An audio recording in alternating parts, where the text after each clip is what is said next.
ഇത് നമ്മുടെ രാജ്യത്ത് തന്നെ ആദ്യമായി ഇത്രയും യൂറോപ്യൻ രാജ്യങ്ങൾ പങ്കെടുത്തുകൊണ്ടുള്ള ഒരു കൂടിയാലോചന നടക്കുന്നത് കേരളത്തിലാണ്.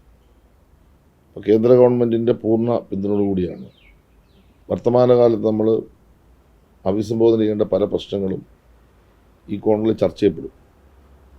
കേരളത്തെ സംബന്ധിച്ചിടത്തോളം കേരളത്തിൻ്റെ നിലവിലുള്ള സാധ്യതകളെ എങ്ങനെയാണ് നമുക്ക് പ്രയോജനപ്പെടുത്താൻ കഴിയുന്നത്, ഒരു ഭാഗം അതാണ്.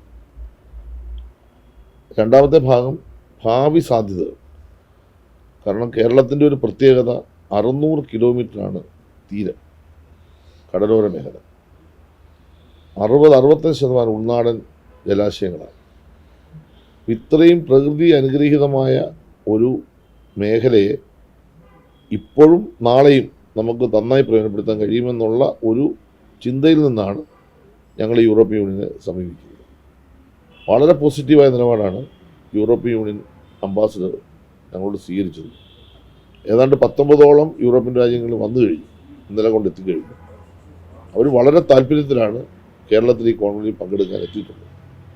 അതിലൊരു കാര്യം മറൈൻ ലോജിസ്റ്റിക്സുമായി ബന്ധപ്പെട്ട് അക്വാകൾച്ചർ, സമുദ്ര മത്സ്യബന്ധനം, തീരദേശ ടൂറിസം, പുനരുപയോഗ സമുദ്രോർജ്ജം, നൈപുണ്യ വികസനം, അക്കാദമിക് ആയിട്ടുള്ള സഹകരണം.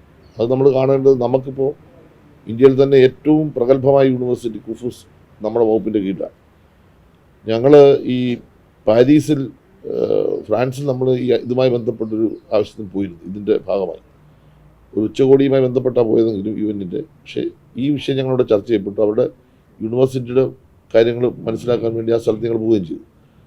അന്നേരം തന്നെ അവർ വളരെ താല്പര്യത്തിലാണ് നമ്മളുമായിട്ട് അക്കാദമിക്കായിട്ടുള്ള കാര്യങ്ങളിൽ ചർച്ച ചെയ്യാനും വിദ്യാഭ്യാസ മേഖലയിൽ മൂലധന നിക്ഷേപത്തിനും ഒക്കെ വളരെ താല്പര്യത്തിലാണ് അവർ മുന്നോട്ട്. നമ്മുടെ കുട്ടികൾക്ക് ഏറ്റവും ആധുനികമായ മോഡേണായിട്ടുള്ള സബ്ജക്റ്റുകൾ പഠിക്കാനുള്ള ശാസ്ത്ര സാങ്കേതിക രംഗത്ത് അവർ വളരെ നമ്മളൊക്കെ മുന്നിലാണല്ലോ. അപ്പോൾ അത്തരം കാര്യങ്ങളൊക്കെ നമുക്ക് കൈമാറാൻ കഴിയുന്ന അന്തരീക്ഷം അപ്പം തന്നെ അവരുടെ ഭാഗത്തു നിന്ന് വന്നിരുന്നു. അതുപോലെ തന്നെയാണ് സംയുക്ത ഗവേഷണം നമുക്ക് ഈ മേഖലയിൽ നമുക്ക് ഒത്തിരി ആവശ്യമാണ്.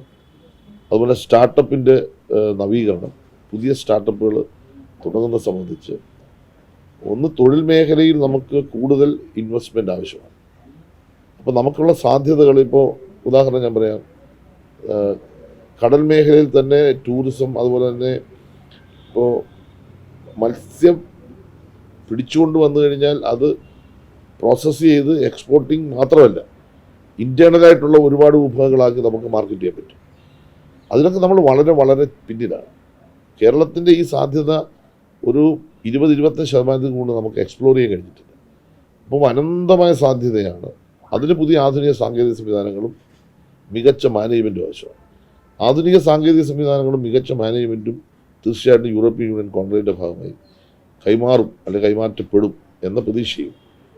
ലോകത്തിപ്പോൾ നടക്കുന്ന ഈ തീരുവയുമായി ബന്ധപ്പെട്ട പ്രശ്നങ്ങളെല്ലാം യൂറോപ്യൻ രാജ്യങ്ങളുമായി ഒരു ഓപ്പണിംഗ് കേരളത്തിന്, ഇന്ത്യക്ക് ഓപ്പണിംഗ് ഒരു വാതിൽ തുറക്കുന്നു എന്ന് പറയുന്നത് വലിയ കാര്യമാണ്.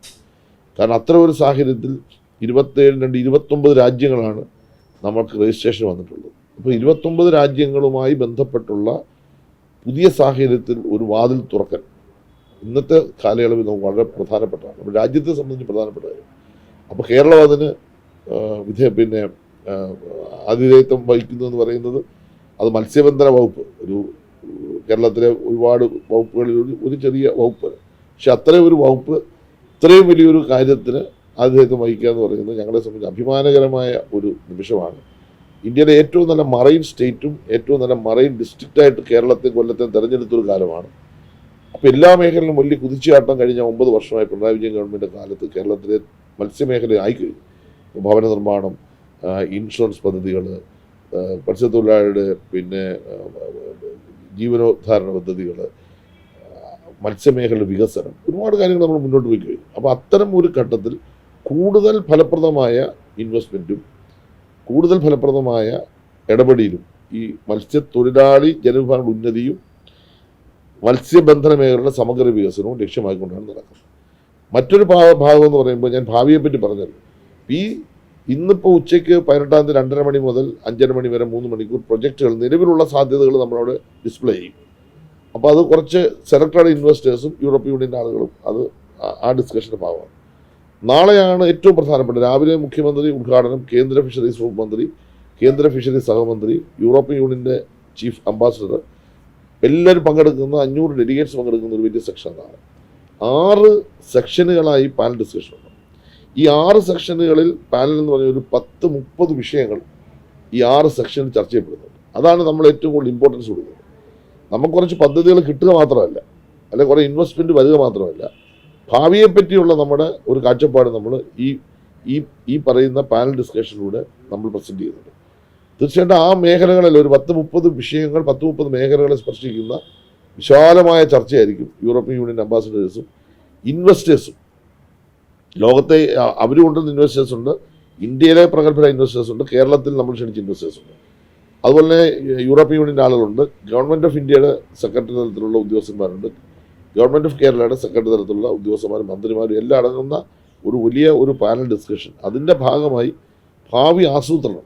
ഇപ്പം ഗവൺമെൻറ്റുകൾ ഒരു കാലപരിധി നമുക്കുണ്ട് ജനാധിപത്യത്തിൽ. പക്ഷേ അടുത്ത് വരാൻ പോകുന്ന ഗവൺമെൻറ്റുകൾക്കും പ്രയോജനകരമായ രൂപത്തിൽ മത്സ്യമേഖലയെ ശാക്തീകരിക്കാൻ, മത്സ്യത്തൊഴിലാളി മേഖലയിൽ വലിയ തരത്തിലുള്ള ഇമ്പ്രൂവ്മെൻ്റ് ഉണ്ടാക്കാൻ കഴിയുന്ന ആശയങ്ങൾക്ക് രൂപം നൽകുന്ന ഒരു ഡിസ്കഷൻ നാളത്തെ 19-ാം തീയതി മീറ്റിംഗ് നടക്കും.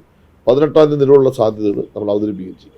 ഇത് 2 ഭാഗം കൂടി കൂട്ടിച്ചേർത്താൽ ഒരു നല്ല പ്രതീക്ഷയാണ് എന്നെ സംബന്ധിച്ചുള്ളതെന്നാണ് പറയാനുള്ളത്.